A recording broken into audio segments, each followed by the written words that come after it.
दुनिया के एक बेहद ताकतवर और हमेशा सुर्खियों में रहने वाले नेता जब भारत के प्रधानमंत्री नरेंद्र मोदी के साथ खड़े होकर अचानक अपनी लव स्टोरी और अपनी पहली डेट का जिक्र करने लगे तो हर कोई हैरान रह जाता है।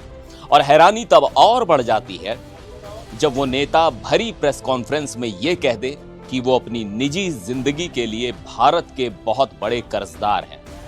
आखिर इस विदेशी धरती पर भारत का ऐसा क्या जादू चला जिसने इस दिग्गज नेता को भारत का मुरीद बना दिया?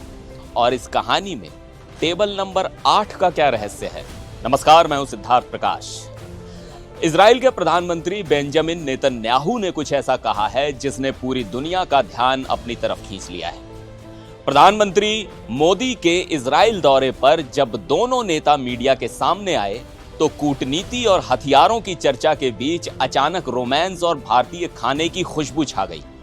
नेतन्याहू ने मुस्कुराते हुए कहा कि मैं भारत का बहुत बड़ा कर्जदार हूं, क्योंकि मैंने अपनी पत्नी सारा से पहली बार जब मुलाकात की थी तो हमारी पहली या दूसरी डेट तेल अवीव के एक शानदार भारतीय रेस्टोरेंट में ही हुई थी। उन्होंने बताया कि उस दिन वो भारतीय खाना इतना लजीज था कि सारा पहली बार में ही इसकी दीवानी हो गई। वो डेट सिर्फ खाने की वजह से नहीं बल्कि हर मायने में बेहद शानदार रही थी। अब आप सोच रहे होंगे कि आखिर इजराइल में वो कौन सा रेस्टोरेंट है जिसने नेतन्याहू की लव स्टोरी सेट कर दी।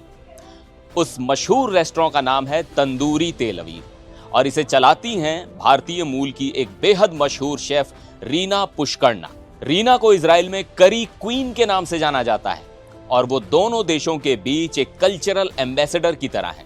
आपको जानकर हैरानी होगी कि नेतन्याहू और सारा ने अपनी उस खास डेट पर इसी रेस्टोरेंट के टेबल नंबर 8 पर बैठकर खाना खाया था। नेतन्याहू आज भी भारतीय खाने के बहुत बड़े फैन हैं और अक्सर अपने लिए बटर चिकन और कढ़ाई चिकन ऑर्डर करते रहते हैं। और इतना ही नहीं, प्रधानमंत्री मोदी के इस दौरे के दौरान जो खास भोज तैयार किया गया उसकी जिम्मेदारी भी रीना पुष्करना को ही सौंपी गई थी। लेकिन बात सिर्फ पहली डेट की नहीं है, इसके पीछे एक बहुत बड़ा कूटनीतिक संदेश भी है। पीएम मोदी अपने 2 दिन के दौरे पर जब इजराइल पहुंचे तो नेतन्याहू और उनकी पत्नी ने खुद एयरपोर्ट पर आकर उनका जोरदार स्वागत किया और उन्हें गार्ड ऑफ ऑनर दिया गया। आपको बता दूं कि नेतन्याहू ने पीएम मोदी के 2017 के दौरे पर भी इस रेस्टोरेंट वाली याद को साझा किया था। इस ताजा मुलाकात में दोनों देशों के बीच रक्षा साझेदारी को और मजबूत करने पर सहमति बनी है।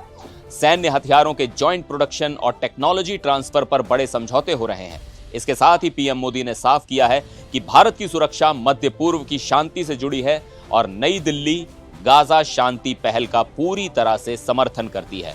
तो देखा आपने कैसे कूटनीति के इस बड़े मंच पर बटर चिकन की खुशबू और एक पुरानी लव स्टोरी ने भारत और इजराइल की दोस्ती में एक नया रंग भर दिया है। इस दिलचस्प किस्से पर आपकी क्या राय है? कमेंट करके जरूर बताइएगा और ऐसे ही वीडियोस के लिए जुड़े रहें एनडीटीवी इंडिया के साथ।